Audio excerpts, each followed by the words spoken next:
I'm so glad to be back with you. I love when Zach sends me a little email and says, "You want to come preach?" And I say, "Yes, of course I do." I'm Kim Boss. I'm the campus pastor for the Ferris State Wesley House, which means I get to work exclusively with college kids, which is a blessing and a curse, let me be clear. They're new to adulthood. Let's just say that. They're new to adulthood, and they're learning some things, for better or for worse. But we've had a great year at Ferris State Wesley. We went from having about 20 kids, which is pretty normal for Ferris State. We, this year, started pushing up on 40 kids, which is great. It's amazing. Our recruiting went exactly the way you want it to go. And we have a problem. If your budget is written for 25 students, and your house is built with the idea of maybe max 30 people, 30 people in worship, 30 people at dinner, 30 people. Having 40 people becomes a problem, actually, right? Because we've been loaves and fishing it all year long. All year, we've been doing literal miracles. We did a pizza taste test, Big Rapids pizza taste test, where 48 students showed up, which is incredible. Except, do you know how many chairs the Ferris State Wesley House owns? I do now. It's not 48. So we're pulling office chairs. We're pulling armchairs from the living room down. It's wild. We've had a great year, and we've got some growing to do. And I'm excited to be with you today and excited to get into this text, and I need some help. So if when this is all done, you're like, I would help that cute little pastor buy a chair or buy a pizza or buy whatever, I've got some envelopes out here that I would love for you to take. We're trying to raise $5,000 this summer, not from this church, Lord, that's a lot, but in general, and any little bit helps, and we would be so grateful. Okay, so having said all that, that's my spiel. Let's get into that text. Deuteronomy. Okay. Last week, I was out with some clergy colleagues, and we were talking about what I assume everyone talks about on May 12th, our New Year's resolutions. Anybody else still thinking about your New Year's resolution here on May 12th?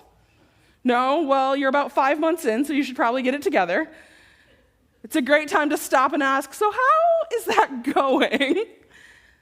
I shared that my 2025 resolution is to pet 100 dogs. It's a good resolution. You should try it next year. It's very fun.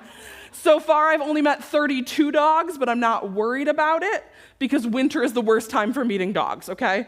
Summer, a much better time for dog meeting. One of my clergy colleagues shared that her New Year's resolution is to tell more parables. A great goal. A little less trackable than my dog counter, but okay. My friend shared that for her, the parables are Jesus' best and most powerful teaching. These stories and illustrations have made lasting impact. She finished by saying, we need modern parables. We need stories that hit like the originals, and I want to be one of the people telling them. She's mostly right. Some of Jesus' best lessons, the illustrations that continue to shape culture and consciousness, the stories that help us understand who God is and what is heaven like, are found in parables. But I disagree that we need new parables, modern parables. I think there's power in old stories if we could hear them with new ears. If we could remain open to where the Holy Spirit is still whispering in and has been moving in these same texts for generations. So today, I want you to forget everything you know about the prodigal son, because I want to tell you a story. Jesus is eating dinner with a bunch of people. People so bad that the author of the story feels comfortable just referring to them as sinners.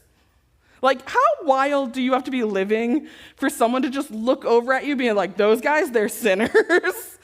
I don't know what you were hearing from that table, but rowdy. So I've got to imagine this is a loud dinner party. This is No one using their company manners. Everyone is talking and laughing and eating and eating and eating.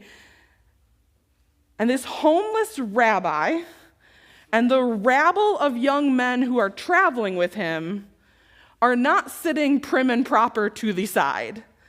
They are not telling people to get their elbows off that table. When I picture this story, I picture Jesus and his boys in the middle of this rabble. They are talking, they are laughing, they've got their own jokes. I believe Jesus was funny. I don't know if you believe Jesus was funny, but I think Jesus was funny because I think you have to be funny to get people to listen to you. And so they're in here in the middle, they are laughing loudly, and here come the other teachers of the law, the Pharisees. These should be Jesus's colleagues if we were doing this, right? These are my co-workers. Are they? And they see what's happening and they say, this man welcomes sinners and he eats with them. It sounds like it's just narration, right? Just a summary of the scene. But we know better. We know that it's a judgment about what kind of teacher Jesus is. It's like they're saying, this guy sold out. This guy isn't one of us. This man is sullying the profession. And they're right, he isn't one of them. They're calling him an outsider to his face, and in doing so, they're saying that the people he's with are sullying him. That they're so broken and so messy that they are taking Jesus down a peg. And Jesus hears this and responds by telling 3 stories, 3 parables right in a row. I don't know why, but until I was preparing for this message today, I always assumed that Jesus got up from the table, went over to the Pharisees, maybe pulled them aside and told these stories. I assumed it was a private back and forth, a little slap fight between theological experts. But let me be clear, that is not what the text says. The text says that Jesus told them these stories. And so perhaps for the first time, I'd like you to picture that he stays seated to tell the story. That the same people who just heard themselves called sinners are going to also hear these stories.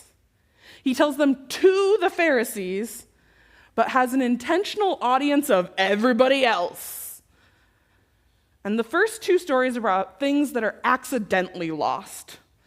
A sheep that wanders off, a coin that is frantically searched for. They're nice stories, but no one's at fault in them. The sheep and the coin cannot do wrong. They do not require forgiveness. And maybe they make the dinner guests feel a little better, but the thing is, they know themselves. They know where they've been. They know how they've been living. They know how this world sees them. And then he comes to this 3rd story. And it opens with a son doing harm to his father. The story starts with a man whose 2nd son comes to him and demands an inheritance. If Jesus is looking to shock and awe the crowd, this is how to start it. This punk kid, this 2nd son, this less favored son, comes to a father who is still alive, looks him in his face, and says, "I wish you were dead, give me my money."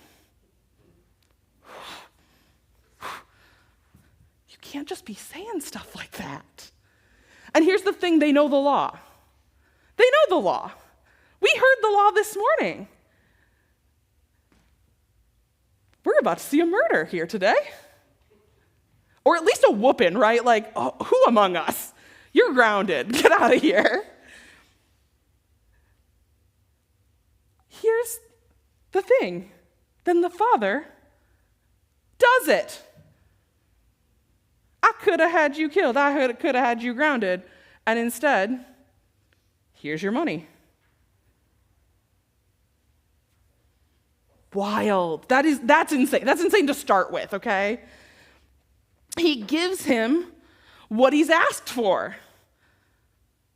This is so ridiculous that I've got to imagine everyone at the table is like totally tuned into it. The Pharisees are also like, where is this going?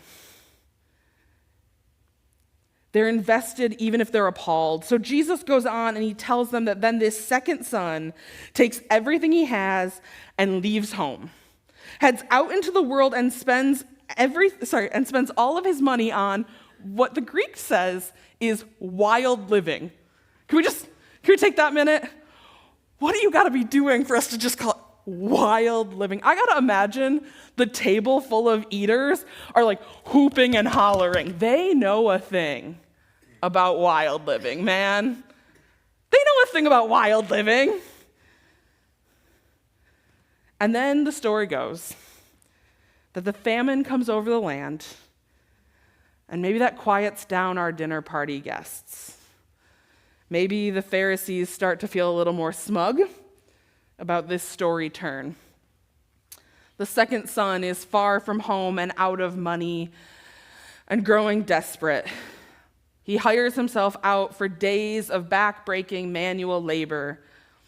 And as he's feeding the pigs on someone else's farm, he finds himself jealous of the slop that they are eating because he is on the brink of starvation. And no one notices, and no one cares, and no one is coming to save him. And it is only here, in the lowest of lows, in his darkest of days, that he has an idea, a breakthrough. Even though he has been a jerk, and let me be clear, he has been a jerk. Even though he has messed up, and let me be clear, he has messed up. He knows the nature of his dad. He knows that his father is a good man, a man who cares for those under his keep. No one in his daddy's house is going to go hungry tonight.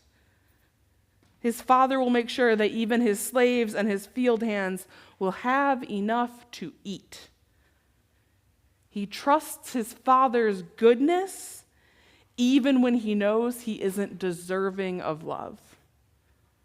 So he gets down off his high horse and decides to go home and see if he can become a servant in the house that raised him. This text outlines the plan, and I like to picture this young man, skinny, dirty, starving, walking along the road, practicing his speech for when he has to talk to his dad. Does anybody find themselves doing that? This is a real question. Anybody ever practice a conversation you have to have? I got a few nods, no one brave enough to raise a hand, but yes. Sorry, good job, Zach. Does anybody ever practice? I'm going to have a hard talk. Okay, and when I get there, this is what I'm going to say. So he's walking along, walking home. How often does that talk go the way you think that talk is going to go? I got a 0. Anybody? Almost never. Almost never, right? For all our practicing, it rarely works the way we want it to. This is true for our second son, too. So he's running his lines. He's walking home. Father, I have sinned against heaven and against you. I am no longer worthy to be called your son. Please let me be one of your hired servants. Father, I have sinned against heaven and against you. Please let me be one of your... Yes. He's running it. And then his dad blows his pitch. Long before he can deliver this practiced line, long before he can fall on his knees and make his plea, the father sees him. The text says, well, he is still far away. I used to think that was weird, that the father would see him before he was like coming through the gate, before he set off the ring doorbell, if you will. I thought it was strange that he happens to glance up at just that moment to see the son walking on the road, until I was talking about this story with my dad a few years ago, and my dad just said, oh, I assumed he was like waiting up for him. Like when we wait up for you when you're out late, one eye on the driveway, listening for the car to pull in. It changes, right? It changes how we think of the father in this story, to imagine that he has been living with one eye on the road, watching, waiting, worrying, hoping. He isn't just willing to accept his son coming home. He's actively longing for it. He isn't mad at him. He's worried for him. This kid was forgiven long before he was sorry. The father's watchful eye pays off. He sees his son and he runs out to meet him, hugs him, kisses him. And in the middle of this joyful reunion, on the father's side at least, the son tries to drop his practiced line. Father, I have sinned against heaven and against you. I'm no longer worthy to be your son. And that's as far as he gets. Because the text tells us his father interrupts him. He yells for his actual servants to bring new clothes, get some fancy jewelry, get a feast going. The father orders up a party, a bash. He's so happy this kid isn't dead. And then the other shoe drops. And we remember that this is the second son, which implies the existence of a character we haven't met yet. The first son, right? I don't know who told him when his brother took the inheritance and left town. But I do know that he has been caring for the farm and the father while his dad mourned his lost son. I know that this son has been dutiful and put upon. I know that in some ways he has carried the consequences of his brother's choices. And I know that no one told him when the party started. He had to find this celebration in full swing and be filled in by a servant. He's mad, and he's right to be mad. This isn't fair. This isn't just. He has done everything and gotten nothing. No one has celebrated him for being reliably good, reliably dependent, reliably obedient. He's mad, and he's not coming to your party. And he kind of tells his dad off. And you know what the wildest thing about this story is? Dad isn't mad at him either. Dad isn't angry that he is angry. He doesn't tell him, you're being a brat, get over it.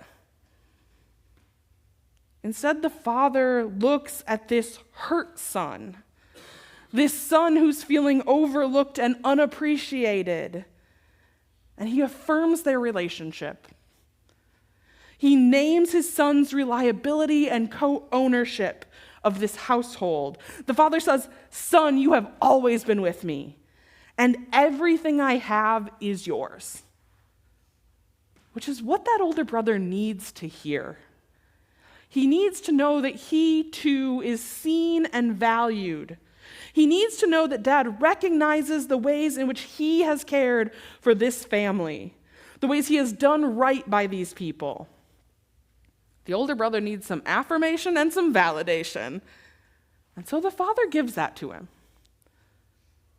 But the father is not sorry that he's throwing a party. He is insistent that this brother joins the celebration. Did you notice how the language changes at the end of the story? It goes from I have to celebrate to we have to celebrate. Because this son of mine was lost becomes this brother of yours. The dad is trying to remind the older son that he loves his brother too. That he was worried too. It's not just dad, son, it's your brother. This party, this celebration, this relief, this joy, they're for you too. This is an incredibly powerful story. This is a tale of undeserved grace, of forgiveness without restitution, of hitting bottom and learning that you can always come home, even if you didn't leave on good terms. And it's easy to look at this parable we've heard so many times, twice today, and look at it with our Sunday school goggles on. It's easy to say. The tax collectors and the sinners are the second son. The Pharisees are the first son. Jesus is the father. Boom, done. Give me my goldfish. Point received. I think we can even be like, God is the father, the people who are sinning are the second son, and those of us who are trying to live righteously are the first son. Done. Give me my goldfish. It's easy to make a one and done cast list. But to do so robs this text, and most parables actually, of their best gift. And that is a seasonality of interpretation. What do I mean by that? I mean that in your life, in all of our lives, we are going to have moments, years, seasons, phases, where we are going to be all four of the people in this story.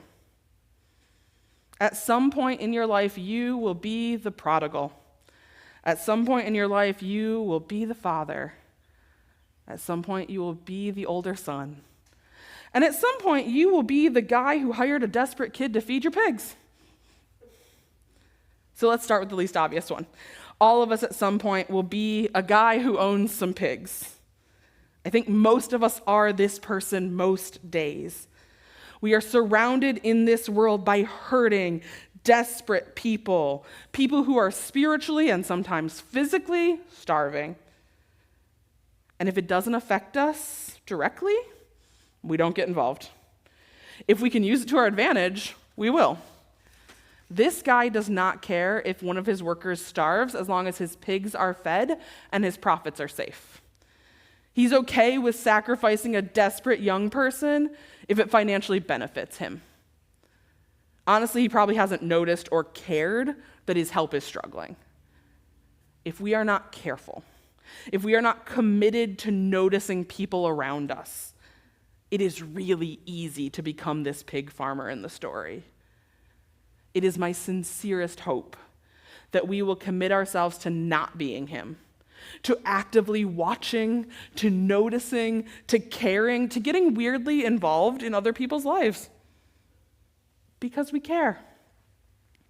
All right, let's jump to the most obvious role. All of us, at some point, one point or another, will be the prodigal son. Some of us have become prodigal when someone we love got sick and God didn't heal them.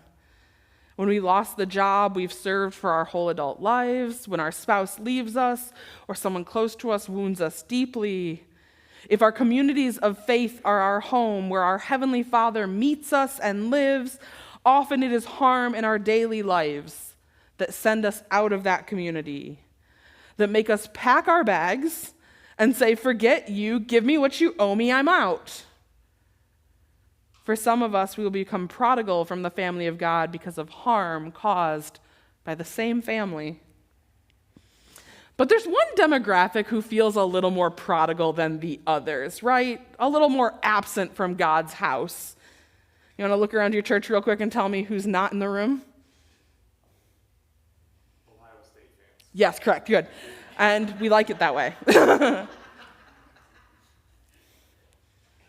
Often, when I talk to adultier adults, experienced adults, as I call them in campus ministry world, because old sounds rude, they talk about their college years and their young adulthood as their prodigal time.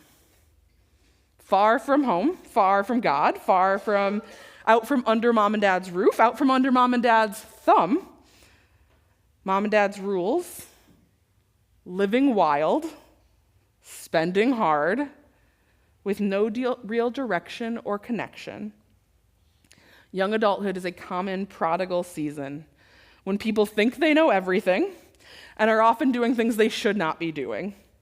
From drinking to excess, skipping classes, playing 22 hours in a row of video games. How did your butt not fall asleep? I have so many questions. They're making questionable romantic choices. And let's be honest, think back to your 20s. So was I. Let me be clear. Yeah, I was also making some wild choices, right? Maybe you know that you were making some wild choices too. That was nuts. We were wandering. They're wandering. And so are many of our current young adults. often alone, often aimless, sometimes self-hating and depressed. Their wandering season turns bad, sad, and desperate so quickly. Many of the young adults I know are walking out of the Father's house with wounds instead of full pockets. Many of them have experienced communities of faith as places of judgment, self-righteousness, hypocrisy, infighting, backstabbing, constant criticism of never being enough. They long to come home, but not to a home that cannot or will not accept them or love them.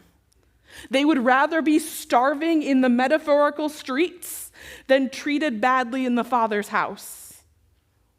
But do not let that confuse you. They still long to come home. Which brings me to my next two roles that all of us will get to fill sometimes. All of us are going to have the opportunity to be the older brother, and all of us are going to have the opportunity to be the father. The question is, when the prodigals return, when the prodigals try to return, when they come on that long walk back, scared, hurt, desperate, starving for meaning, for love, for connection, for community, for home, when they gather their broken hearts in their hands and carry them back to the houses that raised them, how are we going to react? Are we going to run out to meet them? Are we who have been here day in and day out, tending the fields, keeping the lights on, caring for the house, doing what's expected, doing what's necessary, are we going to be overjoyed to see them? Have we hoped they would? Or have we been yelling good riddance as they walked out? Are we celebrating that they were dead and are alive? Or are we desperate to throw in their face that we have learned to live without you? That we are fine, we are better off without you? Are we going to throw a party, or are we going to demand a pound of flesh? I have a student who was raised in the church, raised in Sunday school and vacation Bible school, who sang the B-I-B-L-E, yes, that's the book for me, who knew the church grandmas, who ate the coffee hour cookies by the handful, and who made some not great choices in high school. You can imagine what kind of choices those might be in high school. And you can imagine how the grapevine and the gossip mill of a small town might have bent and warped those choices to make them even juicier. She stopped going to church in 10th grade because it just wasn't worth the whispers. Freshman year, she started coming to Wesley. She told me early on, I think God might be okay, but his fan club is terrible. Fair. The summer after her freshman year, she decided she might go back to her home church. She visited exactly one time before getting a phone call from the senior executive pastor of the now mega church. In this call, he laid out that if she would like to come be part of his community again, interesting, then next Sunday, as part of personal accountability, she would have to stand up in front of her church and confess what she had done all those years ago and all those years since. She would have to confess her sins before God and the congregation, publicly repent of them before she could rejoin this church. Are you aghast? I was aghast when she told me this the next fall. I was like, I want 10 minutes alone with this pastor. Which makes it sound like I'm maybe going to beat him up. I swear I wasn't going to beat him up. I maybe was going to remind him of this story, actually. I'm pretty sure my 10 minutes would have reminded him that the father goes out to meet the prodigal son. Before he has apologized, before he is sorry, the only act of contrition that God demands of us is choosing to come back. We can figure the rest out after the party. We can figure out how to live together in this togetherness as we sweep up the confetti. Church, when we are out noticing people, when we are out caring, when we are out in the world loving people, that love is going to call those prodigals home. And we get to choose how we greet them. We get to choose what we demand or what kind of party we throw. Are we angry that they would dare show their faces around here? Or are we happy they aren't dead? It is my deepest hope that we who are living in the household of God are living with one eye on the road, listening for the car in the driveway, with the banner already half hung and a veggie tray in our fridge. It is my hope that we are living ready to party when the lost is found, when our brothers and sisters return. And if you yourself this morning are feeling a little bit like a prodigal, like you have been far off for a while, going through the motions, but not really here, throwing slop to pigs and wishing someone would feed you, let me be the first, but hopefully not the last, to tell you that you are never too far gone. You have been missed, and in God's house, you can always come home. Amen? Thank you so much for having me. I think we're going to sing our closing song. I don't have a bulletin. But great. Closing song.